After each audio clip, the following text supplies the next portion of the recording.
Hey guys, what's up? Okay, so as you've read from the title, I'm drawing tiger eyes, and for that, at the starting, I had put up a picture of when I had just drawn the outline, so you can pause there and reference that to draw your own if you want. And right now, I'm just starting with the first step. Okay, the first step is just using the black and blocking in all the black parts of the tiger, like near the eyes and blah blah, all the fur. And you need to get this as dark as it needs to be. Don't go like really dark, but you need to get it quite dark.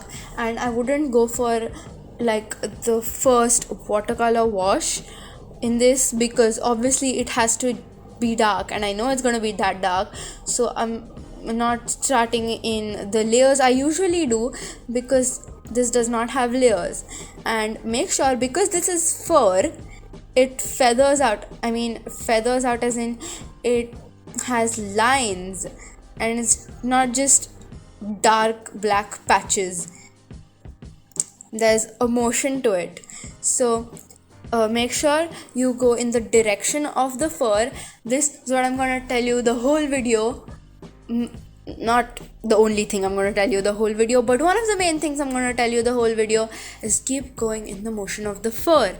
If you forget to do that, your tiger is going to look flat, because a head is round kind of, and so you have to get it round. It can't just be flat.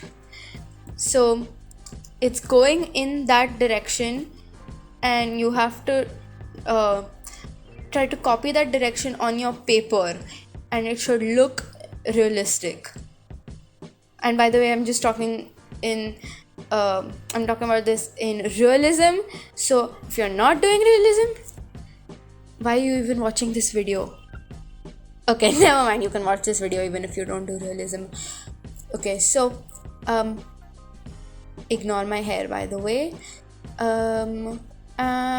So I'm just marking in the black patches, and make sure you have a really good outline and you don't do it in the wrong places, because if it's not proportionate, it's going to look weird. But after you've done the outline, it should be fairly easy to do that. You should be able to mark out the black portions easily, because not a lot of blending or anything. But now I'm starting with the orangey yellowish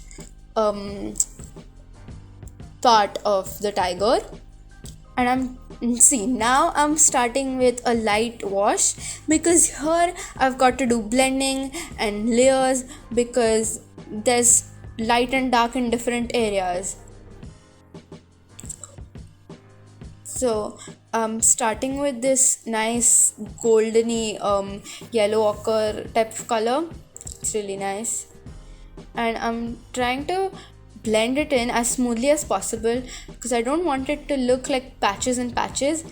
And again, keep going in the direction of the fur. Did I say that before? I forgot. I've recorded this audio like twice before and I messed up, so I've just recorded it again. Okay, but mainly my point is that keep going in the direction of the fur, because then it's gonna look really weird. And in the top, there's like the middle point. From there, it's just going to the right and left. So go with the flow of that. Now I've added in this darker brown color, which is giving it a nice pop, and I'm adding it to the places where to me it seems that it's going really dark. And I've also added this highlight color, which is kind of like a lemon yellow kind of thing, but I've not added it a lot.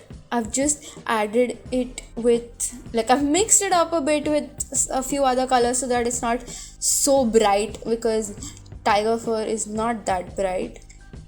And focus on blending it, making it look like a smooth transition, and don't make it look weird. go in the flow of the fur. Yeah, follow those tips, you'll get it right. And keep watching your reference photo, because that is really really important. I mentioned this in all of my videos because it's really important. You have to look at your reference photo, because what if you forget that this part is supposed to be dark and this part is supposed to be lighter, and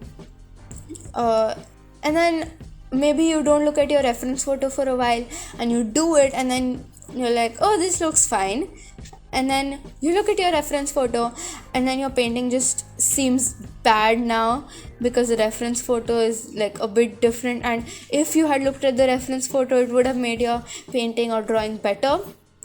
So don't let that happen. Otherwise I think you should be fine. This was like this step was kind of easy. I mean, if you get the technique of blending it properly, you just have to try it a few times. Try adding a lot of water for the first layer, not too much though, just enough for the first layer, and then after that gradually keep adding more color and you will get there. Now I'm doing the main part, the eyes. It's really important for it to get to life. It's just important, okay? Don't mess this up. In the eyes, it's like this goldenish brown green color, and so again here I've started light because I want that good glaze in your eye. And if I just went dark at the start, it's gonna look weird, and I mean, it won't look like an eye. So you have to keep adjusting that, keep adding color and water as you think you need it. Just don't add too much, and don't let the eye get smudged into black. Please don't do that. And yeah, just keep focusing on your painting. How many times have I said just? Okay. Now I'm getting it darker. So the transition between the green at the bottom and the brown at the top has to be seamless. You have to make it really proper. Okay. And now the second eye I have recorded a bit more slowly so that you get how to do that properly. It's important, so watch it carefully, people. I've added water first so that it blends. Water first, brown at the top, and I've noticed that there's brown at the very top of it, very dark. So I'm just darkening that up every time and then spreading it from there, because then it just goes lighter as it goes down and it gets you the effect you want. And you might not see it very much, but I have added this yellow at the side, and I'm not sure if you noticed it, but it's there in both of the eyes. It's very less, but it's there. So I mean, I don't think it would look bad if you skipped it, but just in case if you thought like your effect looks a bit different, then I guess try adding a bit yellow to it, because a tiger has like a goldeny shade in its eyes too. Okay, once over going, what did I say? Once again going over the brown part, I'm spreading it slowly. Okay, I've added the water and then I'm starting to spread it from there. Okay, do this part with concentration. Mainly have fun, but I mean, if you want a good painting, yeah, it's starting to look like an eye, which is good. uh, it's just about how you have contrast in it. It's about the dark and the light. So you can see I'm putting a lot of dark brown at the top, as I mentioned before. I've left a few highlights. Again, reference photo. You have to watch your reference photo. You have to see where the highlights are, because like your highlights shouldn't look weird. Okay, here I've done a bit of the color pencil work, and I filled in the pupil of the eye, as you saw before. Okay, so that motion with the pencil, you have to keep doing that at the fur. I lost a bit of the footage, so yeah, I'm just gonna show you how you have to do it. Okay, this is like the color of the pencil, just in case you wanted to see. So yeah, where the dark brown is, take the pencil and do the flicking thing so that it looks like fur. And you might think that there's a big difference in the eye, but I've just filled in the pupil. It's not such a big of a difference. And have your pencil tip sharp and get the details right. Like there's not like a lot to it. You should just try getting in the details as much as you can. I've gone in with color pencils, and I have taken out the colors which are there in the tiger. What am I saying? Oh, okay.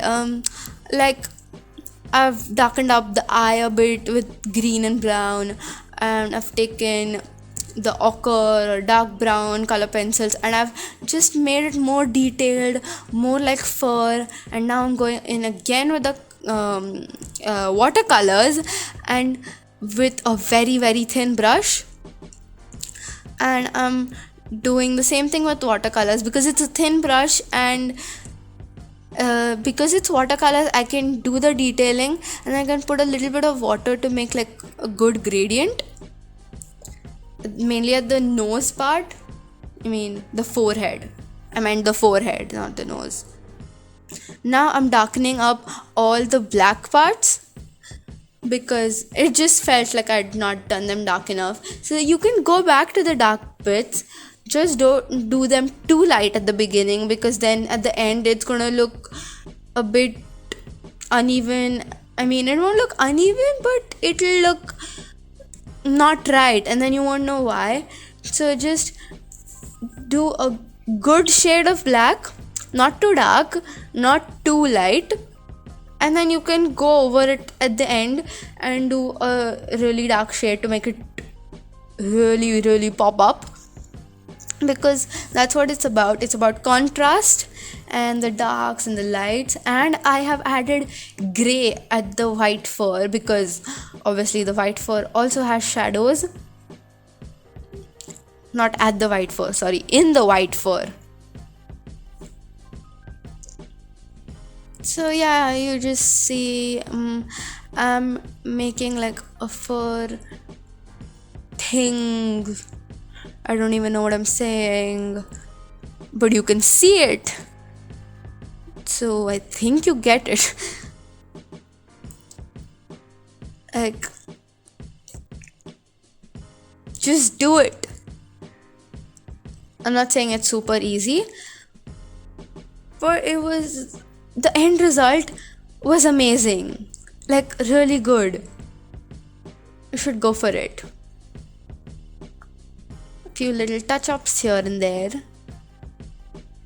If you think that some area needs to be darker, just do it. Except don't do it too much and you regret doing it when your painting was really nice before. When you get to a point that you like it, stop there. And maybe try to see that whatever new thing you want to do, it won't mess it up a lot. If you do something wrong or something like that, maybe come again the next day, because if you keep looking at the same thing, it just, I don't know, it doesn't look very appealing. If you keep looking at that and then you just feel like nothing is happening and oh, that's as good as I can get it, just leave it that day, and then maybe come there the next day, or leave a few days gap and then come back to it. And that is my final product. It was amazing. Like, I really like this painting a lot. If you're new, you're free to subscribe. Please subscribe. Meet you next video.